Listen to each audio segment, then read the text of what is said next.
దిత్వా తుఫాను కారణంగా తమిళనాడులో విస్తారంగా వర్షాలు కురుస్తున్నాయి. చెన్నై, పుదుచ్చేరి తీర ప్రాంతాలు అల్లకల్లోలంగా మారాయి.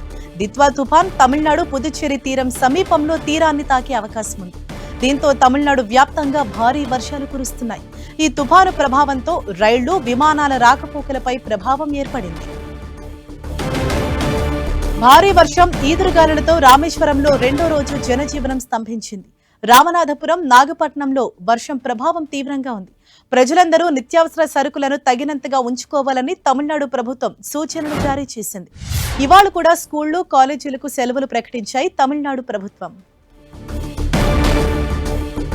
అటు నాగపట్నంలో వర్షం దంచుకొట్టింది. భారీ వర్షాలకు రహదారులు, చెరువులను తలపిస్తున్నాయి.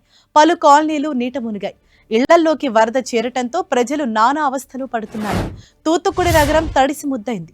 రంగంలోకి దిగిన ఎన్డీఆర్ఎఫ్ బృందాలు సహాయక చర్యల్లో పాల్గొంటున్నాయి. ఇక తుఫాను కారణంగా పుదుచ్చేరిలో పోలీసులు ఆంక్షలు విధించారు. బీచ్ కు వచ్చిన టూరిస్టులను వెనక్కి పంపిస్తున్నారు. తుఫాను ప్రభావంతో సముద్రంలో అలలు ఉవ్వెత్తున ఎగిసిపడుతున్నాయి. దీంతో తీర ప్రాంతాల్లో ఆంక్షలు విధించారు.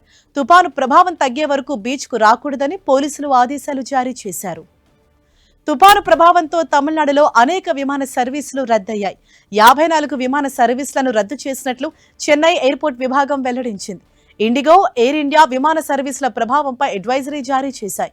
ఎయిర్పోర్ట్ కు బయలుదేరే ముందు విమాన సర్వీస్ స్టేటస్ ను చెక్ చేసుకోవాలని సూచించాయి. ఇక వర్షాల నేపథ్యంలో దక్షిణ రైల్వే కూడా అప్రమత్తమైంది.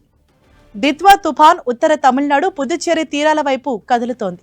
చెన్నైలో భారీ వర్షాలు కురిసే అవకాశం ఉందని వాతావరణ శాఖ హెచ్చరించింది. దీంతో అనేక ప్రాంతాల్లో ఎన్డీఆర్ఎఫ్, ఎస్డీఆర్ఎఫ్ సహా 28 విపత్తు బృందాలు రంగంలోకి దిగాయి. వైమానిక, కోస్ట్ గార్డ్ కూడా అప్రమత్తంగా ఉన్నాయి. పలు చోట్ల 6,000 పునరావాస కేంద్రాలను ఏర్పాటు చేశారు.